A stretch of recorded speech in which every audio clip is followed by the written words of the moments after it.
This week's episode of our show has been sponsored by Questonomicon, a collection of quests for 5th edition coming soon to Kickstarter. Our friend Jacob over at XP to Level 3 wants in on some of that Kickstarter action, so he is making a compendium of adventures for 5th edition. Jacob's videos on YouTube are always funny and entertaining, so I'm sure we can look forward to more of that in the adventures he's putting out for 5e. So follow the links in the description below and keep your eyes peeled to XP to Level 3 and on Kickstarter for this upcoming project. And now, on to this week's episode. Greetings, my name is Monty Martin. And I'm Kelly McLaughlin. And we are the Dungeon Dudes. Welcome to our channel where we cover everything D&D, including advice for players and guides for DMs. We upload new videos on Tuesdays and Thursdays, so please subscribe to our channel so that you never miss an episode. This is part 3 of our subclass tier rankings for the Ranger in Dungeons & Dragons 5th edition. Today we are taking a look at the 2 new subclasses introduced for Rangers in Tasha's Cauldron of Everything, the Swarmkeeper, and the Fey Wanderer. If you take a look on screen right now, you're going to see the criteria that we use to rank the subclasses. We've pitted the subclasses against each other and not those of other classes. Keep in mind that although we might talk about the flavor and roleplay or multi-classing of these subclasses, they are not a core mechanic that we're looking at when judging them. And as a point of fact, when we do evaluate the subclasses for D&D 5e, we consider all pillars of play, both combat, exploration, and social interaction, and look at how these subclasses build on the core mechanics and features of the base class and augment them in a variety of situations. As a general rule of thumb, most Ranger subclasses tend to be pretty combat focused. What we won't be looking at today, though, is the revised Beastmaster from Tasha's. We actually covered that in part 1 of our video series, where we looked at that one specifically. And as well, I will say that Tasha's Cauldron and Everything really did bring a lot of changes for Rangers with the alternate class features as well, which I think are a pretty big augmentation for all Rangers. So with all that information, let's take a look at these new subclasses. There's a lot to discuss today, so let's get rolling. So let's kick things off by taking a look at the Fey Wanderer Ranger. This is a ranger who draws their power from the Fey realms. A Fey mystique surrounds your Fey Wanderer Ranger, a boon from the Archfey, and this is going to give you a couple features right away at 3rd level when you gain this archetype. The first is Dreadful Strikes. Your weapon attacks cause an extra 1d4 damage, but a creature can only suffer this extra damage once per turn.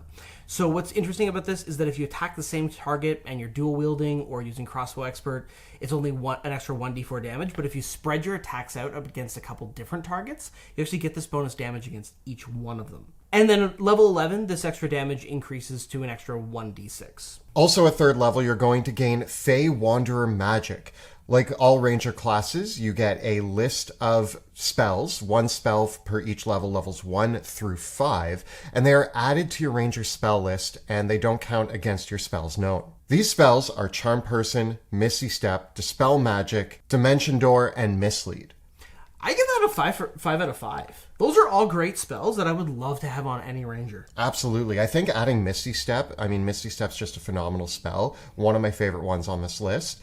But, there's a lot of teleportation shenanigans that you get to pull off with your Fey Ranger. Yeah, Dispel Magic is a useful tool to have in your arsenal. I don't know if my Ranger's going to use Charm Person very much, but I think the interesting element about that is that normally Rangers don't have a good Charisma score, and Charm Person alone gives you advantage on Charisma checks when you're interacting with someone that you've charmed. So, lets you play that game a little bit if you need to. You also get a ribbon feature here, which is the Feywild Gift. It's kind of just a fun little roleplay option, like butterflies flutter around you when you take a rest, or flowers grow in your hair. Also at 3rd level, you gain Otherworldly Glamour, so you're getting quite a few class features right away at level 3. Otherworldly Glamour lets you add your Wisdom modifier to any Charisma check you make, and also gives you proficiency in either Deception, Performance, or Persuasion. Now, it's likely with most Rangers, depending on how you're building your character, that your Wisdom score is going to be higher than your Charisma score. But this is a very interesting thing that could happen for your character, where if you've got maybe a +1 Charisma modifier and a +2 or +3 Wisdom modifier, the result is you effectively have an 18 Charisma for the purposes of your ability checks. It is important to note that this is just ability checks with Charisma. It doesn't apply to saving throws or spellcasting or attack rolls or anything like that. but it does mean that if you want your ranger to be the face of the party, you actually can end up with a pretty decent deception or persuasion check. I find that this actually really feeds into the theme of this class, where if you're playing something like a half-elf or any sort of fey creature, you really actually get to play into that sort of whimsical charisma sort of vibe. A lot of fey creatures are known for being charming and deceptive. So I think that this actually makes your ranger good at feeling like a fey creature. At 7th level, you're going to gain Beguiling Twist, and now you have advantage on saving throws against being charmed or frightened. You also gain the ability that whenever a creature succeeds a saving throw against being charmed or frightened, you can then redirect that charm or fear effect to another creature within 120 feet of you that then makes a saving throw against your spell save DC. I find that this level 7 feature is a little bit middling because, first of all, a lot of characters like half-elves and elves that are going to want to gravitate towards this subclass, I feel, are already going to have advantage on saving throws against charm and fear. And this ability, the second part of the ability, relies on the enemy using a charm or fear effect against one of you or your allies, that ally succeeding that saving throw, and then you redirecting it and the enemy failing their saving throw. Yeah. So there's several die rolls that this is dependent on for this ability to happen. This is one of those abilities, and we see this sometimes, where when you read it on paper, it sounds really awesome. And it does. It sounds like a really cool ability. But when you take into account the game mechanics of it, there's a lot of steps here that make it more and more niche every step of the way. Keep in mind that a lot of monsters that use fear or charm are themselves immune to fear and charm. So you actually have a really niche group of enemies that might fear or charm you, then you have to save, then bounce it back, and hope that they aren't immune to it as well, and they have to fail that saving throw. There's a lot of moving pieces there. I think that there's a pretty high chance for this to be an ability that just never comes up. At 11th level, you're going to gain Fey Reinforcements. You now get the Summon Fey spell, which was a spell added in Tasha's Cauldron of Everything. And you get to cast it once per day without expending a spell slot. It gets added to your spells known automatically, and you don't need material components for the spell. Afterwards, you can cast it normally using a spell slot until you take a long rest, and then you can cast it for free again. You can modify the spell so that it doesn't require concentration when you cast it. But when you do, instead of lasting for 1 hour, it only lasts for 1 minute. This is pretty cool because you could have 2 instances of Fey summons, one that you're concentrating on and one that you're not. Or you could have the summon Fey creature and still have Hunter's Mark out. Or you could have any other of the pretty good Ranger concentration spells while also having your summon Fey. There are a lot of cool things that you can do with having a concentration-free summon spell. The Summoned Fey is really awesome, and being able to add that extra element to the battlefield while adding in any of your additional concentration spells has a lot of implications. Yes, even if you're just using the Summoned Fey to deal extra damage, it's good. It's good. Finally, at level 15, you get Misty Wanderer. You can cast Misty Step a number of times per day equal to your Wisdom modifier, and you can bring another creature within 5 feet of you with you. I love Misty Step. It's one of my favorite spells. Teleporting as a bonus action is great. Being able to do it much more than just the number of spell slots you have is awesome. Yeah, not only are you getting it added to your spell list, but now being able to just hop around the battlefield and bring somebody else with you solves a lot of problems. I think this is a really good subclass. I do too. First, the Fey Wanderer gives you an opportunity to play a charming ranger as opposed to kind of that gruff, reserved survivalist that you see with a lot of ranger archetypes. Adding your wisdom modifier to your charisma checks goes a long way to doing that. And this subclass comes with some really, really decent augmentations to the ranger spellcasting. Nothing about this blows my mind. I love the teleportation. I love Fey reinforcements. I think that this is a subclass where the 11th and 15th level features are really excellent. The 7th level feature is situationally useful. Like the thing that is good about the 7th level feature is the resistance to charm and fear. Yeah, the part that feels the coolest when you read it is actually really hard to use. Yeah. And that's unfortunate. For me, this is a solid B. I see where you're going with that, and I do think that there are a few options presented here that might move it to a B. Part of me really wants to give it an A. I think that there's a lot of great stuff here. Mm-hmm. It's tough, though. I think that it does ride that line between the A and the B. I think that if we look at everything other than the 7th level feature, first of all, we've talked about how useful teleportation is. Mm-hmm. We have meaningful ways of adding additional damage. 1d4 extra damage isn't the most, but you could peg off a few different creatures that are weakened with that.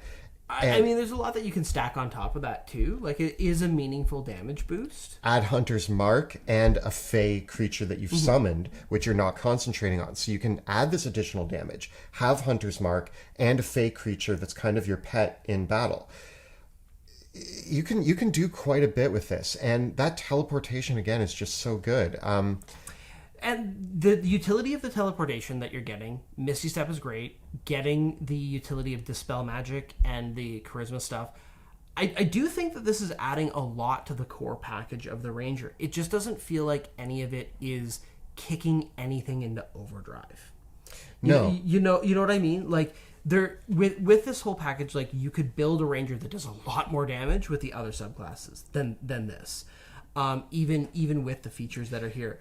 It's not a Gloomstalker. Yeah. It can't do what the Gloomstalker does. Yeah. Is it as good as the Horizon Walker or the new revised Beastmaster? Despite the nature of the subclass, it hasn't charmed me. Ah. Well, okay. And so I feel more safe about giving it a B. I'll go with the B, but I want all of you people out there who really want to give this an A know that I think you might be onto something. Speaking of Bs, let's talk about the Swarmkeeper. Not because we necessarily think it's a B subclass, but because the Beekeeper Swarmkeeper is just great. Yeah. The Swarmkeeper Ranger is a ranger that allows you to play with the idea of having a bunch of critters around you. Whether it's insects or small animals, birds, whatever you want your swarm to be, you are a wilderness Disney princess surrounded by your myriad of animal companions. So the rules are actually very open-ended on what your swarm can be. This is a 3rd level feature that you get right away when you take the subclass called Gathered Swarm. You can basically have anything from insects to twig blights to birds to pixies or whatever your mind can conjure. Maybe you're a Warforged with a swarm of nanobots. That seems a little science fiction for D&D, but that's neither here nor there. Once on each of your turns, immediately after you hit a creature with an attack, you can cause your swarm to do one of 3 things. You can either have the target take 1d6 extra points of piercing damage, you can either have the swarm lift you up and move you 5 feet, or you can have the swarm try to move the target 15 feet. They get, in this case though, they get a saving throw to try to resist the swarm pulling them. Already, though, with this feature, you have an option to deliver more damage than the initial feature of the Fey Wanderer. Mm-hmm. Plus, movement has proven in our campaigns to be exceptionally useful. Whether you're moving yourself 5 feet or moving an enemy 15 feet, the things that you can do with some movement, blasting somebody over the edge of a cliff or moving yourself out of harm's way. Yeah. There's a lot of opportunities here. And also, with the open-endedness of the swarm, I say think outside the box. I love the idea of the Beekeeper or the Squirrel Girl or hummingbirds. Or, I mean, I had one that was just raccoons that I saw. Ferrets, yeah. Just let your mind go crazy and imagine whatever group of animals you want to surround yourself with. Could you have a Swarmkeeper that was like a crazy cat person that had like a swarm of kittens? Absolutely. I would be so open-ended if my player characters came in, whatever they want their swarm to be. We don't have to mess with the rules. Just imagine what you want. So also at 3rd level, you're going to get Swarmkeeper Magic. Same idea as every other ranger. You're going to get a list of spells that are added automatically to your spell list and don't act against your spells known. One of my favorite features here, though, is that you also get the Mage Hand cantrip, and the Mage Hand takes the form of your swarm. So if you're the Beekeeper Ranger, you have a hand of bees that can move things around. It's great. You're also going to learn Fairy Fire, Web, Gaseous Form, Arcane Eye, and Insect Plague over the course of your spellcasting. I would give this one, as far as the spell list goes, you're getting Mage Hand as a bonus, which is super sweet. I think that Fairy Fire is awesome. Yeah. Totally awesome for a ranger as well.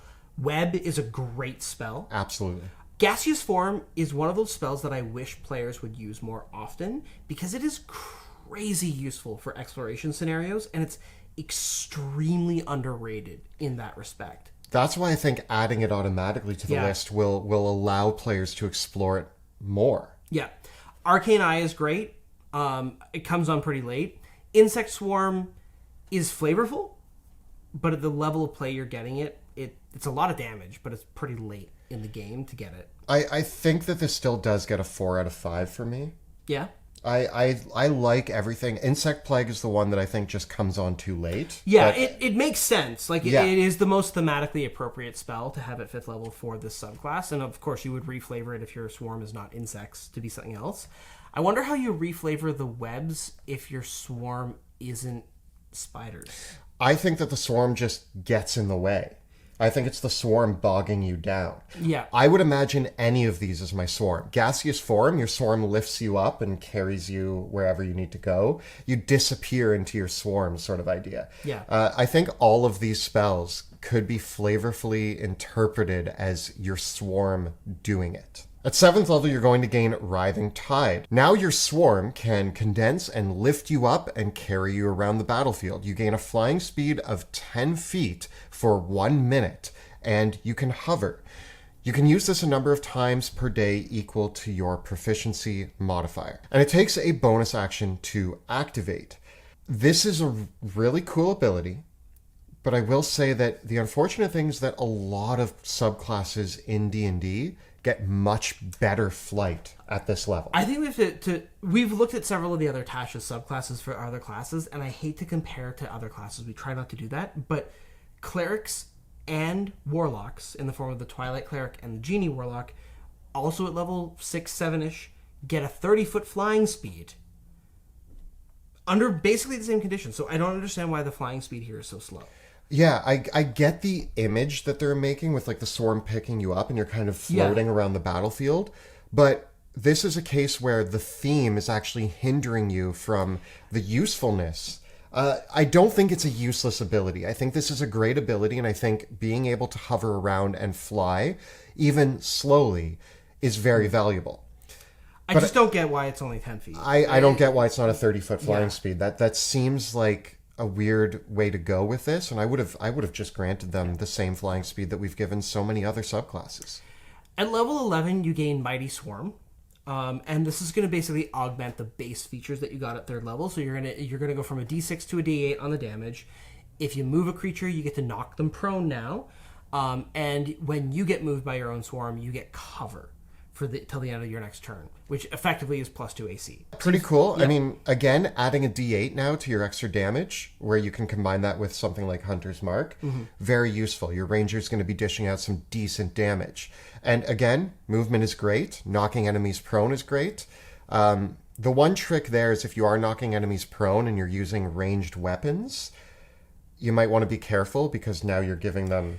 Yeah, but there's a really good tactical thing, because if it's your last attack for the turn, it doesn't impact you. You could knock the enemy prone and you get to move them, so you move them right beside the fighter, who's now going to love that you just gave them advantage. Yeah.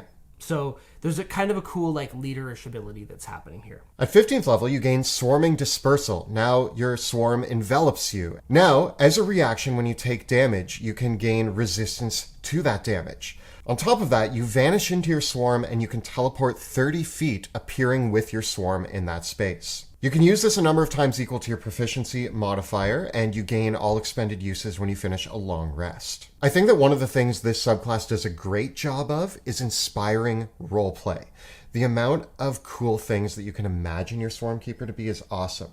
Now, when we get to the actual abilities, a lot of them add meaningful benefits to this theme. Yeah.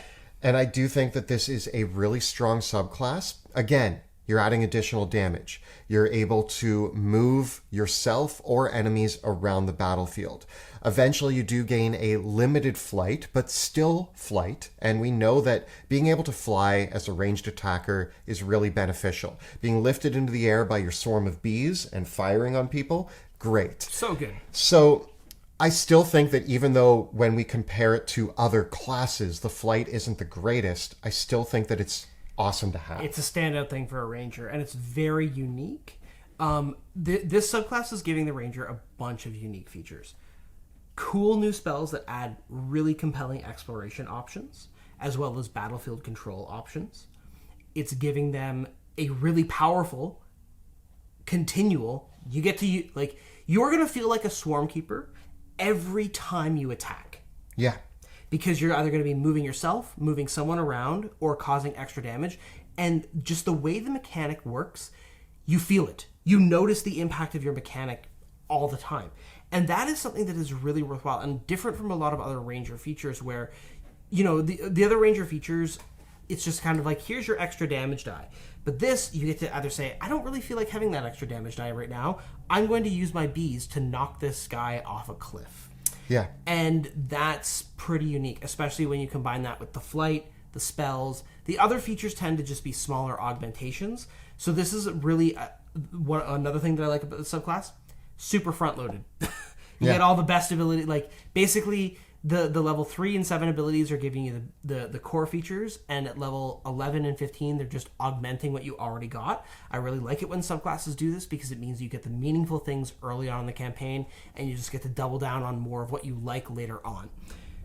I think for me, this is an A.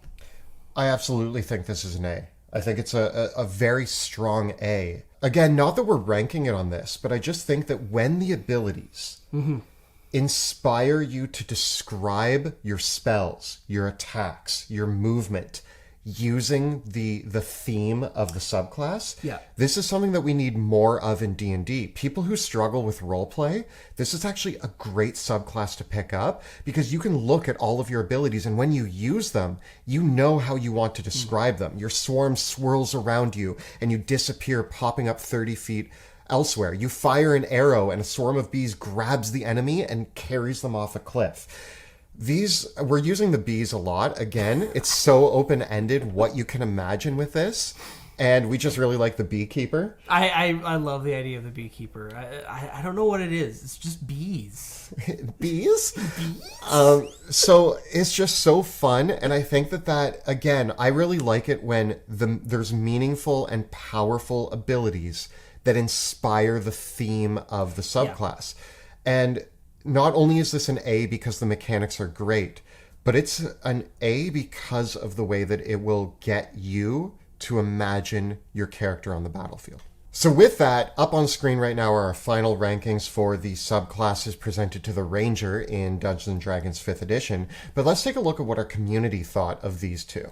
So we polled over 6,000 members of our community who responded with their tier rankings, and 13.7% gave the Fey Wanderer an S tier ranking, with 41.2% giving it an A tier ranking, and 36.6% giving it a B tier, 7.6% giving it a C, and just a sliver of D tier rankings.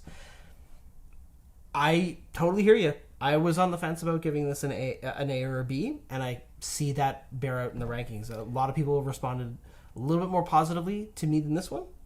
I give it to you. I don't disagree with you that it deserves an A. I have zero disagreements with the way that this chart breaks down.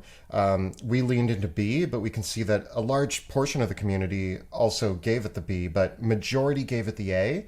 And I think that just speaks to this is a strong subclass. When we look at the Swarmkeeper, 15.2% gave it an S, 44.6% gave it an A, 32.5 giving it the B, 6.7 gave it the C, and just a very, very small sliver for D. A little bit of a similar breakdown, a little bit more in the A category. And I once again, I think that this is a very appropriate breakdown of what you can expect when playing a Swarmkeeper. Overall, I would say that for the Ranger, Tasha's Cauldron of Everything delivered 2 really good subclasses and a bunch of awesome alternative class features. I think Rangers are in a really good place now. I actually think that we should get rid of all of those preconceived notions that Rangers are one of the worst subclasses in D&D 5e. I don't think that's the case anymore. No. With the additions that we've seen with things like the Gloomstalker, and then on top of that, all of the additions in Tasha's, none of these feel like they're breaking the Ranger and making it too powerful. They actually all feel very appropriate, very on brand, and really fun to play. And I think the Rangers come into its own as a great option for Dungeons & Dragons. I think that the new alternate class features are really good for Gloomstalkers, and I still don't think that these new ones are better than the Gloomstalker. I think that the Gloomstalker just kind of came out the gate swinging. But I do think that one thing that we've said before here is that we actually want subclasses to fall into the A tier. Yeah. Sometimes S tier means that there might be a problem with power creep, but I think that looking at subclasses that reach the A or the high B tier, that's actually where we want our subclasses to land. And both of these deliver what I would call extraordinarily appropriate and great subclasses.